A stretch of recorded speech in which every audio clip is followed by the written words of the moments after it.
Okay, Erik Osberg is with us today. He's a Rural Rebound Initiative Coordinator in Otter Tail County. And this is going to be a brief interview on the front end. Erik, welcome. I've known you for a number of years now. Welcome to this session here today. Thanks for having me, Ben. I always enjoy time with you, and I feel better just seeing your face. So thanks for having me on. Right. So just as an intro to this session that we're going to record here and talk a little bit more in depth and that you're going to present on, tell us a little bit about your background, how you came to be in this position. So out of college, I was a sports anchor. That was my first gig out of college. That's what I wanted to be when I grew up, right? Like that was my dream job, to be a sports anchor. And I was a sports anchor for 4 years. The money was bad and the hours were worse. So I got into finance. I was a financial advisor. The reason I tell that is I eventually started my own video production company. And so I started telling stories through video, and I ended up having a TV show, a fishing show, and Otter Tail County, Minnesota was a sponsor of that show. So that's how I got to know my current boss. Was they were a sponsor of our show, and then this job opened up at Otter Tail County, and I got the job, and it'll be 5 years in January 2022. Hey, thanks. So like 5 years ago, did you live in Otter Tail County? Where were you before this? And technically, don't tell anybody, but I still don't technically live in Otter Tail County. I live in Wadena, Minnesota. I could see the border. It's right there. But no, I was living in Wadena, Minnesota. I was living in rural Minnesota. I grew up in rural Minnesota. I grew up in a town called Uppsala, Minnesota, 400 people. And I had done the typical rural rebounder thing. I moved away and chased my dream, right? And then eventually my dream led me to Wadena. And so I was living and currently living in Wadena, and I was operating my own business at the time when I got the job. Right. Well, your dream is helping us all be better here. So thank you for that. So with this, I think I'm going to turn it over to you. I just like to have a real opportunity for you to showcase what you've got here. I think we've got some real lessons that other communities can learn from here with regards to resident recruitment. So with that, Erik, please take it away. One of the biggest questions that we try to answer through the Rural Rebound Initiative is where is Otter Tail County, Minnesota?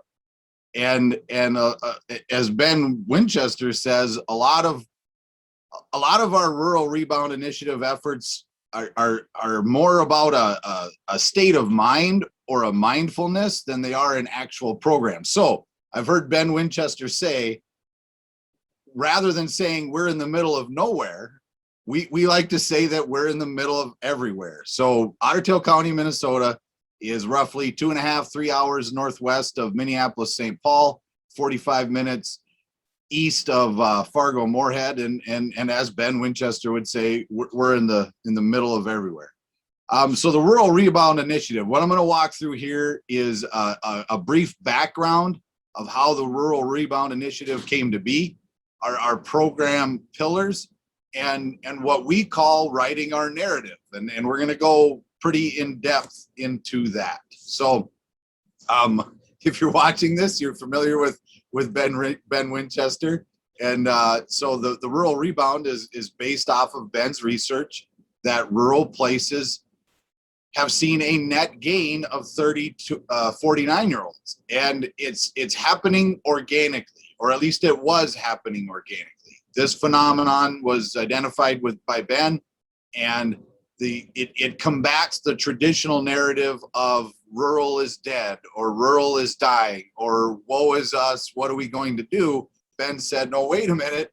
If you look at 30 to 49-year-olds, you're gaining in those areas. And both, well, I don't want to speak for Ben, but I would argue that those are the people that you want. There's I get a lot of questions about how do we keep our kids from leaving? And I struggle with that, because part of me is like, you let them go.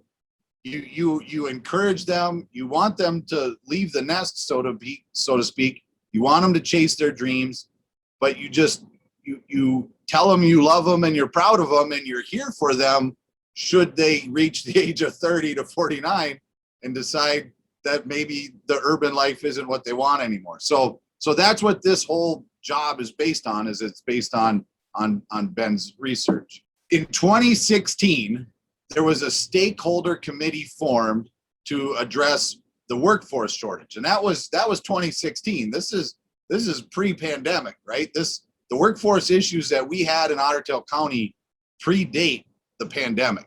And so representatives of Otter Tail County, the city of Fergus Falls, and other public and private organizations created a stakeholder group. And they got together and said, okay, we have this workforce shortage, what should we do?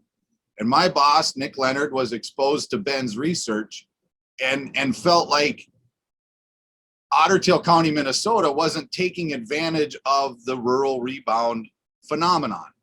The brain gain, as Ben likes to call it. So what, when this group got together, they thought, okay, should we bus some people in? Like, what type of solution are we looking for? Are we looking for a short-term solution? We want workers here now today, or are we trying to create a longer-term solution? We might not see dividends on this for years, but it might lead to higher dividends. And so they decided to have a long-term solution in place. So they were going to hire somebody to oversee this rural rebound initiative. So they raised funds through various nonprofits. Otter Tail County, the government, put some money into it. Fergus Falls Economic Improvement Commission, West Central Initiative, Otto Bremer Trust, the Vadine Trust, and the Blandon Foundation. My boss went out and secured roughly $200,000 of funds to fund my position. I didn't get paid $200,000, but there was other things that went in there. It was a decent gig. So that's the backdrop. That's how my job came to be. It was posted in the fall of 2016. I got the job in 2016, and I started in January 2017. I was an Otter Tail County employee, but like I said, I was grant funded for the first 2 years. So after 2 years, the county saw enough advantage to it that they added it to the budget, the county budget, in 2019, and it's been a county position, county funded position since then. So what we did when we so again, I can remember when I can remember in the interview, I still remember this. I said, okay, if I get the job, hypothetically speaking, are you going to hand me a manual and it says, here's step 1, here's step 2, here's step 3? Or are you going to hand me a piece of paper and a pencil and say, let's figure this out? And they said, the piece of paper and the pencil. So I want you to, the phrase I jokingly use is, we're making this up as we go, because this is relatively new and there's not many of me out there. So we get to kind of make the rules as we go. But what we did is we looked at what's the current state of affairs? What's the current way of doing things? This is back when what's the traditional approach? Well, what we identified was, you have economic development here, you have community development here, and then way over here is tourism. Okay, and never the tween shall they meet. They're 3 separate things.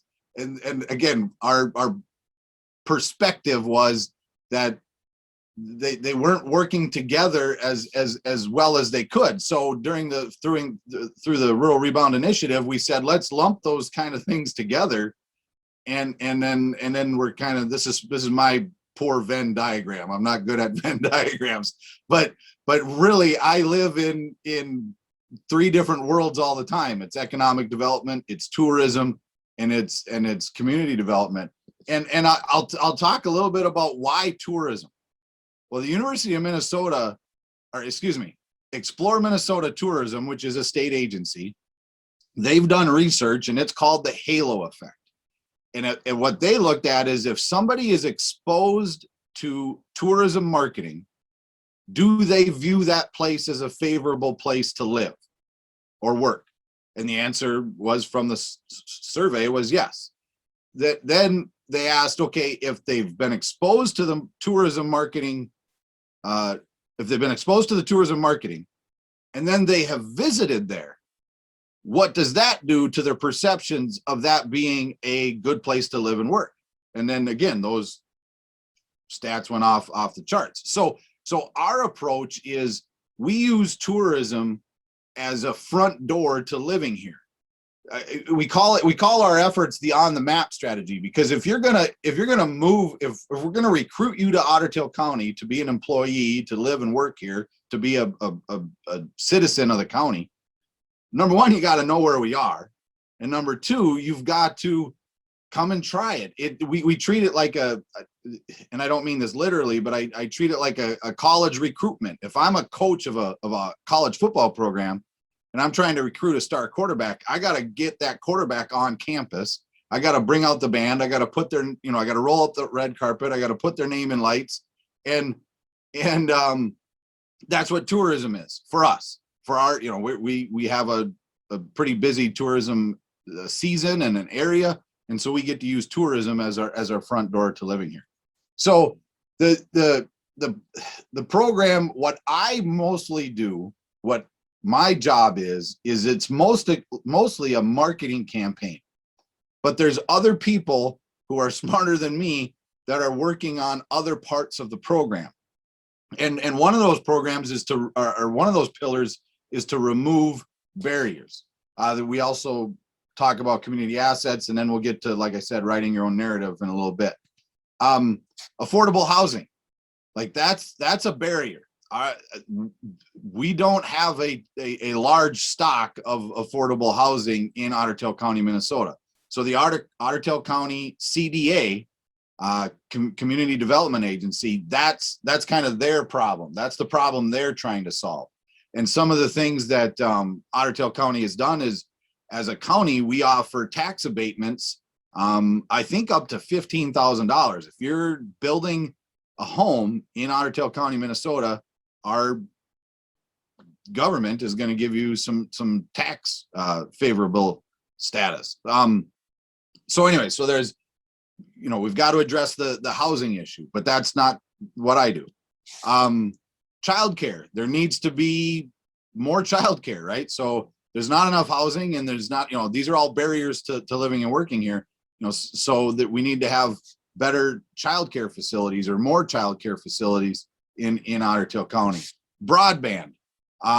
We've recently brought on a fellow, and Carter Gupp is his name, and he's working on many different levels to try to expand the broadband or the availability of broadband within the county. And so the reason I bring these up is if we just went on a marketing campaign and it was the most successful marketing campaign ever, and everybody moved to Otter Tail County, but they couldn't find housing and they couldn't find a place to have their child taken care of, and there was no broadband, they wouldn't stay very long. So we're not naive. We know that we have problems that we need to solve to make the place more livable. And there's other people working on those problems right now. And again, the reason I bring it up is if you or your community or your entity embarks on a marketing campaign to bring people there, you better have people who are working on solving the other problems too. One of the other barriers is, how welcoming are we? Are we the most welcoming community we can be? The millennial generation is the most diverse population we've ever had. And if we're not as welcoming as we can be, and I'll go back to the college football coach analogy, if you bring a star quarterback to your campus and they don't feel welcomed while they're on campus, they're probably not going to go to college there, no matter what type of scholarship package you put together. So one of our pillars is trying to be the most welcoming community that we can be. Community assets. So I remember being in a meeting. I've been in plenty of meetings where we talk about what's wrong, and we kind of talked about that a little bit. We talk about what's wrong with us, what's broken, what needs fixing. But there maybe needs to be meetings where we talk about what's right, what isn't broken, what are our strengths, right? So you've got your strengths and weaknesses. I'm not saying you ignore your weaknesses, but how do you focus on your strengths? And so we spend a lot of time evaluating assets within a community. And the challenging thing is those assets can be different from every person. So to try to make our efforts more data driven, we looked at Ben's research and the surveys that they conducted of people that moved into an area. And we looked at, okay, well, why did people move to a rural place? The folks at Extension that they talked to.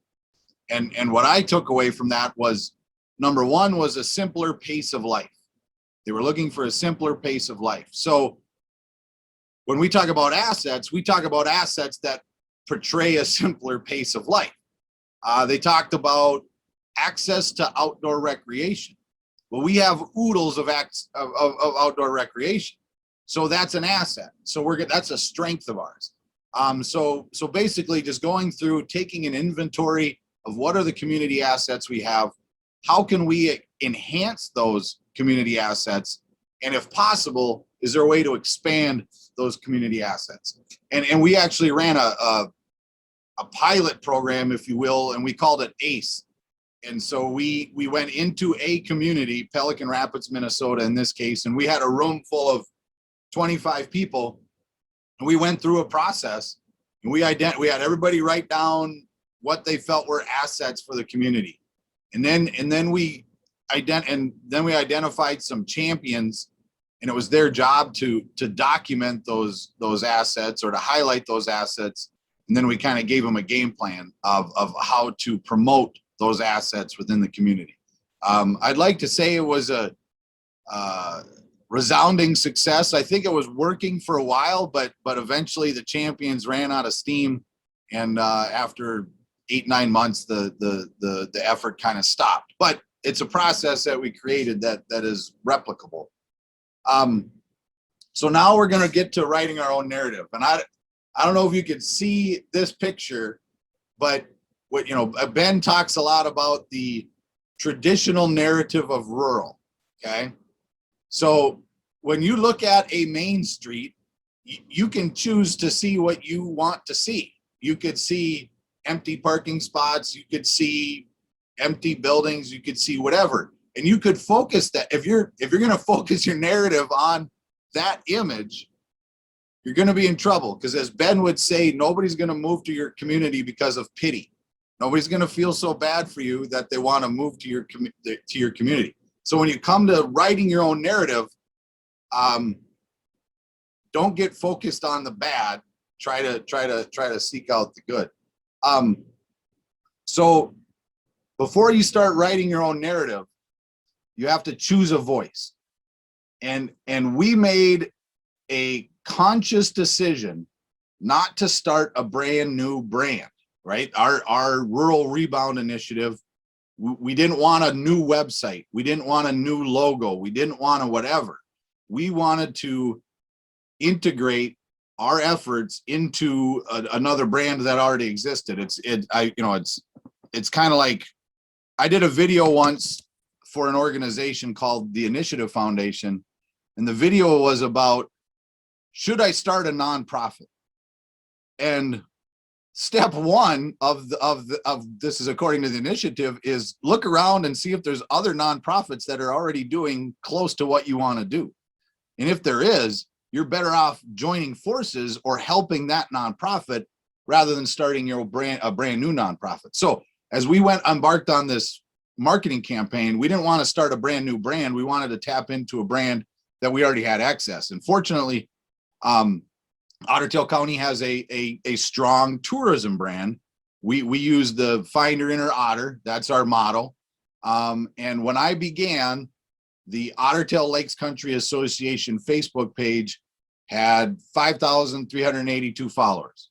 And as of 11/23 of I should say 21, not 19, but that's okay. So now we've grown that audience to over 17,000. So we had 5,000 followers on this brand. We implemented some new strategies. Now we have over 17,000. Not that we're done yet, but that's what we've been trying to do, is grow that audience. So I might have mentioned this in passing, but this is one of our core fundamental things. Part of this Rural Rebound initiative to market Otter Tail County as a place to live and work is we believe it is our job to document what is right with Otter Tail County. If we're not good at self-promotion, nobody's going to do it for us, type of deal. And the reason the word document is underlined is we believe in documenting rather than producing. People don't like I believe people don't like commercials. We've invented technology to avoid commercials. The remote control, the skip button, the whatever it is. We've invented a technology to avoid commercials. So the last thing I want to do is spend time, energy, and effort creating something that is a commercial, because people don't like commercials. People like stories.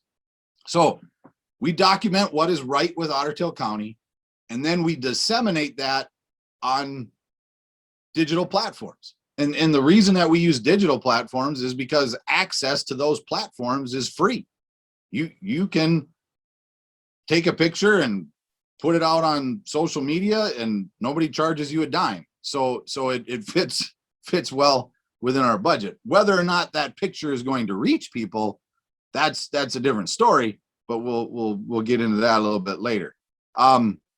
Using digital platforms requires some effort. We treat each digital platform, whether it's social media, website, whatever it may be, as a different language. Again, the traditional mindset, or the mindset that exists some places, is, it's just social media. Well, in our world, this is Facebook, this is Instagram, this is Twitter, this is YouTube. If you took the same image, if you had the same people on those platforms at the same time and you use the same image, they're going to react to it differently. So there's kind of a cat and mouse game there. How do I speak the language of that platform? That's one of the challenges that we struggle with it to this day. We don't always do it correctly, but if there's somebody's on Twitter, they're there for a different reason than if somebody is on Facebook, and we try to feed them content that fits the context of the room. Again, I talked about documenting rather than producing. We don't spend a lot of time making commercials. I don't like to make ads. I like to tell stories. We're human beings, and human beings like stories. So documenting those stories rather than producing commercials is our method of operation. So here's an example. This is sunset. It was I was fishing. It was I don't know, Tuesday night, Wednesday night, I can't remember, whatever. I went out fishing with my son, and this is the sunset that we saw. And so I took a picture of it with my cell phone, whatever cell phone I had at the time. Okay. Documented the moment. Put that image out on Twitter. That image reached 3,534 people, 105 of them engaged with that image. Okay. I created a video, and then luckily, again, I used to run a video company. Okay. I was a sports guy. I was a journalist. So this is the skill set that I brought to the table. Then I created a video while I was, before we were fishing, I created a video. It's a minute long. I didn't produce this video. I didn't script this video. I just pulled out some cameras and made a video, and that video reached 2,288 people and generated 1,495 views, engagements. So we created content, disseminated it, people reacted to it. Okay. I then put the same image on Instagram. Okay. I talked about treating them as different languages. One thing I'm going to go back and forth a little bit. Back in the day, Twitter used to just do landscape imagery. Now they've kind of gone to more of the portrait style. So I also put the image on our Instagram account. Reached a lot of people engaged with it. You might ask, well, what does a picture of a sunset have to do with resident recruitment? Okay. Well, we'll go back to what Ben's research found is the couple of the top reasons people moved to a rural place was because of a simpler pace of life. To me, that image exemplifies a simpler pace of life. It was a Tuesday or a Wednesday. Okay, that's the bit. This is what Tuesday night looks like in Otter Tail County. Access to outdoor recreation was important. That's outdoor recreation. Okay, so again, we're not creating a commercial. We're just trying to document things that people are looking for when they're trying to choose a place to live and work. Another thing, so document versus producing, that's a big thing we throw around the office a lot. The other thing we throw around the office a lot is intent and effort. Everything we do, there's intent behind it. Okay. Now, that doesn't mean it was necessarily planned. And back to the sunset picture, that wasn't planned, but I was intentful. Okay. And then it required some effort. It was, like I said, it was a Tuesday night at 6 or 7 o'clock. I don't remember what time the sun set that day, but I wasn't on the clock. I wasn't sitting in my office at 9:30 in the morning. If you're going to, one of the reasons I stopped being a sports broadcaster was because sports happened on nights and weekends, right? I hadn't been to Christmas in 4 years because I was a sports anchor and sports happened. And I wasn't the sports director, I was the assistant. So I was the guy that got stuck doing the sportscast on Christmas. Okay. The reason I tell that story is sunsets don't happen at noon. Sunsets don't happen at 3 p.m. Sunsets don't happen in your office. And I'm not saying you have to go take a picture of sunsets, but whatever assets you have in your community, whatever reasons people live in your community, it probably can't be found in a cubicle. So it's going to require some effort. Somebody's going to have to go out and they're going to have to document these good things that are happening, and they're not necessarily happening 9 to 5. That's where the effort part comes in. So our approach to using these digital platforms or social media, our goal is to turn the audience into a volunteer marketing army. We talked about access to these platforms is free. It doesn't cost me a dime. Now, one might say, well, you have to have a budget or a paid campaign in order for anybody to see it. I would argue, and I don't like to use the word argue, I would put forth that if you're creating content that the people want to see, that they're willing to share, you can turn the audience into a volunteer marketing army. That's our goal, is we want to create content that's worth sharing. We want to tell stories that people want told. They want to share it with their friends and families or retweet it. So here's another example of intent and effort. Perham, Minnesota. This is from a few years ago. Perham, Minnesota built a brand new school. Okay. So when it comes to living and working in a rural place, what's better than a brand new school? Like that's the holy grail of stories that we can tell. It deals with simpler pace of life. It deals with family, education, all that stuff, right? So it was a Sunday. They had an open house on a Sunday. So I went to this open house and I put a microphone on. Again, I was a sports journalist, so I have this skill set, but you could do this with your cell phone. You don't need fancy equipment. I put a microphone on the superintendent. He took me on a tour of the new school. The skill set to be a breaking news storyteller versus a production storyteller are quite different. And if you're going to embark on this journey, if you're going to start to try to leverage digital platforms to write your own narrative in a positive light, you have to think of yourself as a breaking news storyteller. So it's Sunday morning. I get back from the thing. I start editing the video. It's 7 minutes long. I'm editing this video and I can't edit it down any further. I've trimmed as much fat as I can. The video is 7 minutes long. And I'm like, that's too long. Nobody's going to watch a 7-minute video.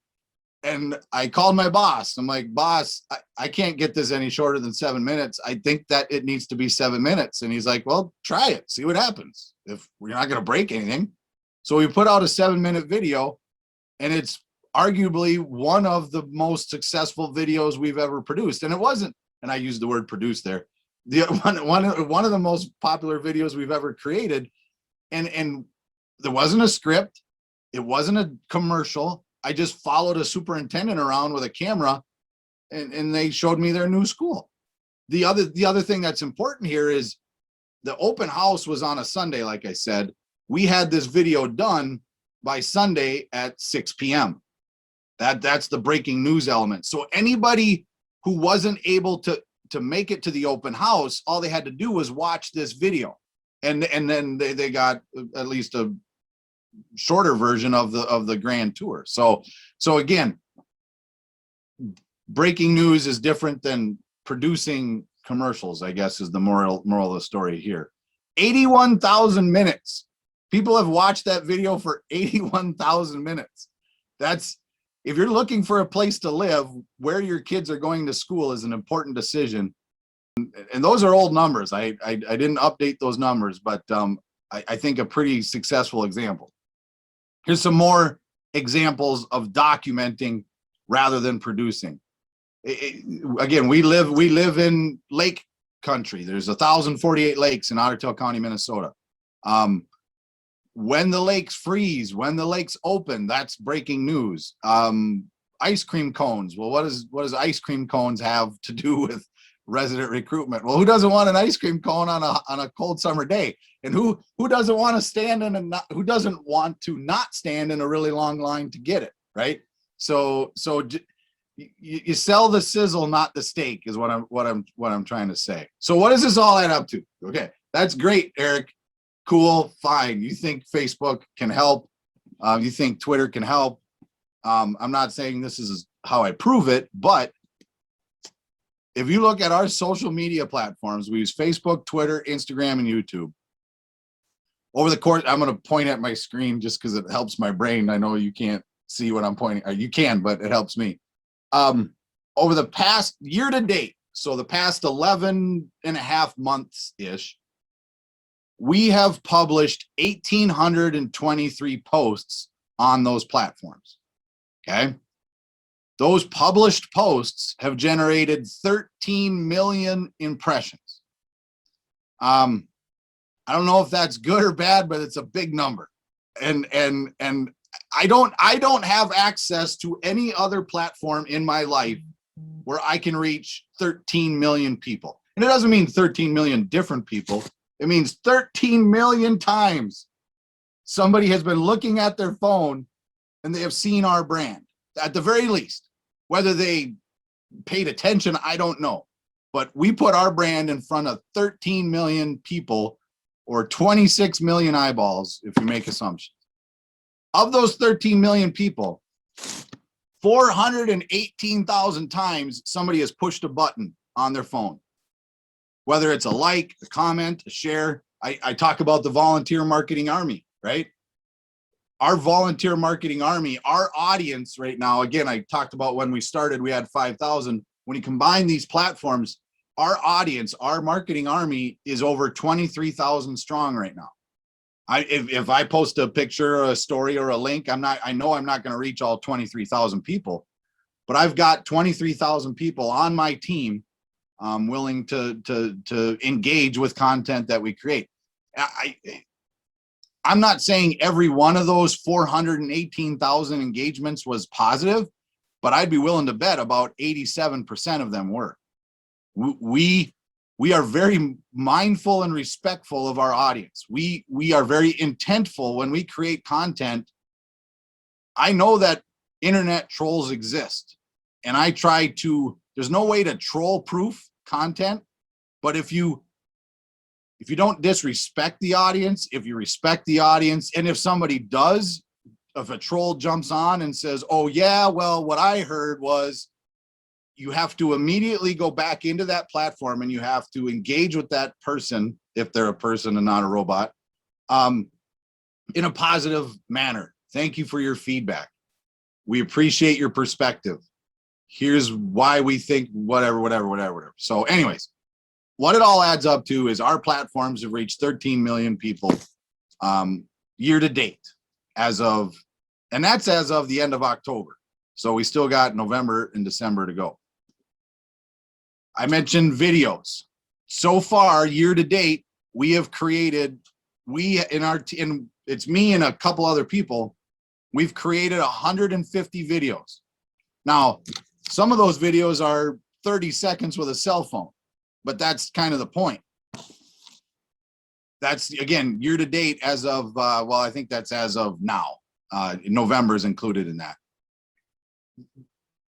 What that adds up to is 353,000 minutes, which is just under 6,000 hours.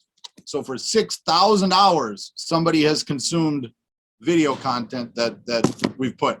Now, it's not 100% organic. We do have a budget. We put aside money to boost, to promote certain elements of things that we do. But those numbers, I don't know if you can see this, but they're 80% organic.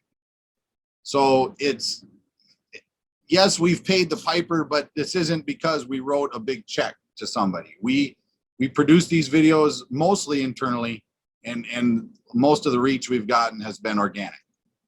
All right, so here's the kind of the exception to the rule, if you will. This year, we released a video series called Rural by Choice. And if you're not from Minnesota, this name might not, and even if you're in Minnesota, you might not be familiar with this name, but Corey Hepla is a radio personality from WCCO Radio. He grew up in Otter Tail County, Minnesota. So we hired Corey to be a spokesperson and come back and do a video series about why people choose to live in Otter Tail County, Minnesota. And so when we started off with this project, we were trying to make one big video that was like a pilot for a Netflix or a national. We wanted to create a pilot video that somebody might pick up. We ended up turning it into a 7-part video series. It got a total of 195,000 views on Facebook.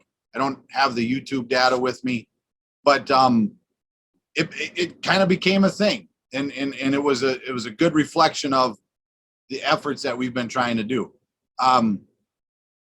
Recently, I heard there's a philosophy in the world called action for the sake of action, and it's usually in a bad connotation, right? Well, that's just action for the sake of action. I think action for the sake of action can be a good thing. So we'll use this Rural by Choice video series, for example. So not only did we produce these 7 videos, and I know I used the word produce there. Not only did we create these 7 videos, but they were more of a it was a documentation. It was a documentary style video. So not only did we create those, but we promoted the release of those videos a month and a half in advance, and then we released the videos, and then we created a tail on the thing. We did radio interviews, literally coast to coast.